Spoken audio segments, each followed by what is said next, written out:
the origin of the flowering plant. And then my work in teleology on the East Coast, in the Newark supergroup, where I age-dated the rocks going up and down the East Coast in these rift basins that formed when Pangea began to break apart 200 million years ago. I found in the Richmond Basin pollen grains that were indistinguishable from that of modern-day angiosperms in rocks of approximately 220 to 230 million years in age.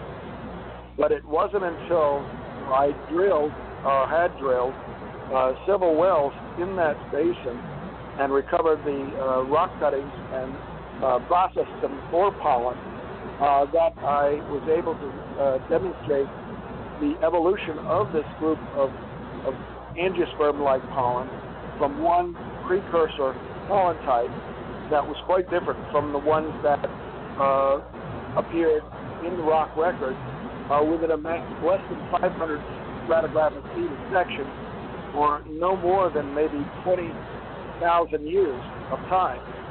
And in that period of time, these pollen grains diversified extraordinarily fast. The bottom line was that I could not explain how all of these mutations were occurring so rapidly, and that all of these different pollen types were appearing in the rock record based on the idea of gradual evolution. This discovery fully supported Eldredge and Gould's punctuated model of evolution that where they see evolution taking place in as little as 10,000 years. And so the big question now becomes, what is causing this?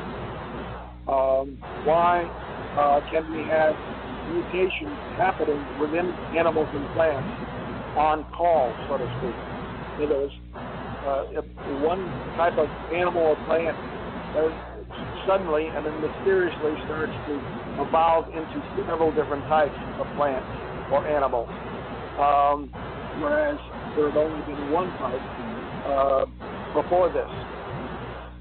So that's basically where I'm standing right now with my evolution concept that I have actually gone out there in the field and dug up the evidence to support Eldredge and Gould's model for evolution, but that by itself flies in the face of the gradualism model, the Darwinian model of evolution.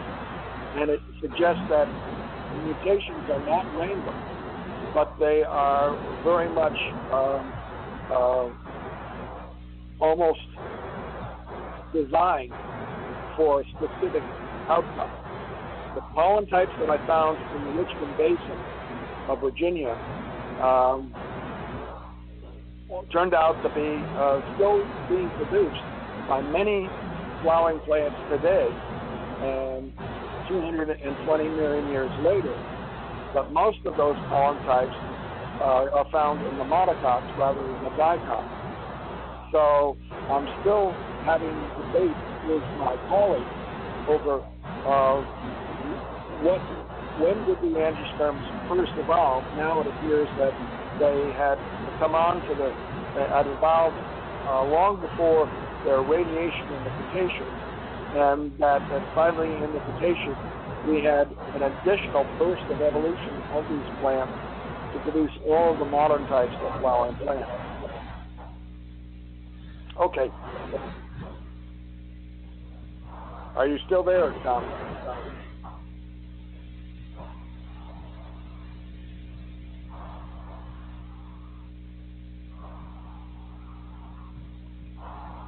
Hello?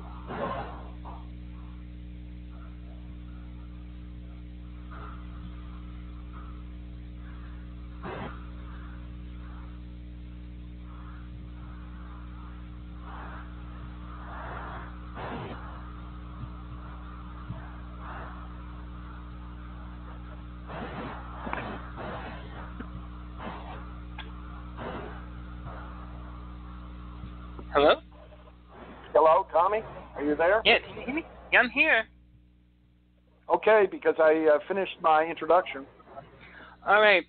So now I'm kind of a little bit simple-minded to what you were saying in detail. To break it down in short, what I kind of perceive is two theories. One, how it took a long time to create, and the second way is a short time to create, and that they're basically all kind of related a lot more than they ever assumed it to be. Is that anything close?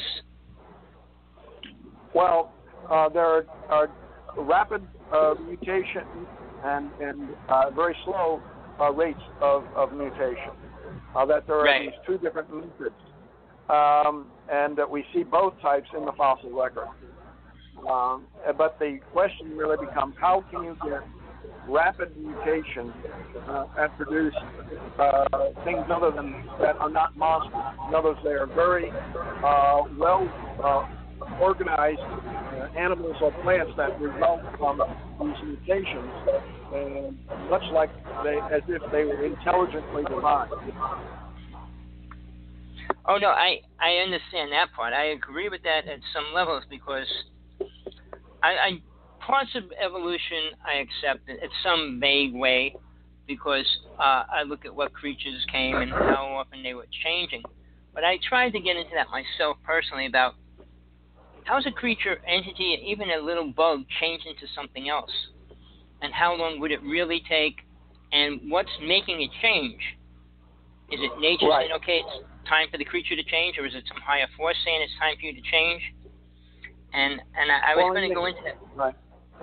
I think there are outside influences that create this change. For example, the radiation of the flowering plants in the Cretaceous now is tied to insect evolution. And insect evolution was exploding, and at the same time that you have all of these different kinds of flowering plants evolve. And we know based on modern-day studies of orchids, for example, that every kind of wasp that is associated with pollinating orchid plants pollinates only one type of or species of orchid plant. In other words, there's a symbiotic relationship between that insect and that flowering plant, and it is the choices that insect makes that determines what that flower is going to look like. So there is a conscious choice on the part of the insect to select certain characteristics that it wants, and that brings about a cascade effect in terms of the genetic changes that happen in the flower. The same sort of thing that we see happening today with other animals that humans are involved with breeding. So dogs and cats and bovines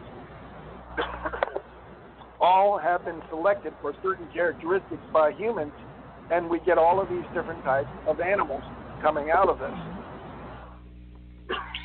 Well, the other thing that goes along with that, which really sounds disgusting and wrong to me, is how they're crossbreeding animals with insects, and obviously it's not nature doing that, it's a human trying to create something different, where they created this new string from a spider and something else. I forgot what they crossed it with.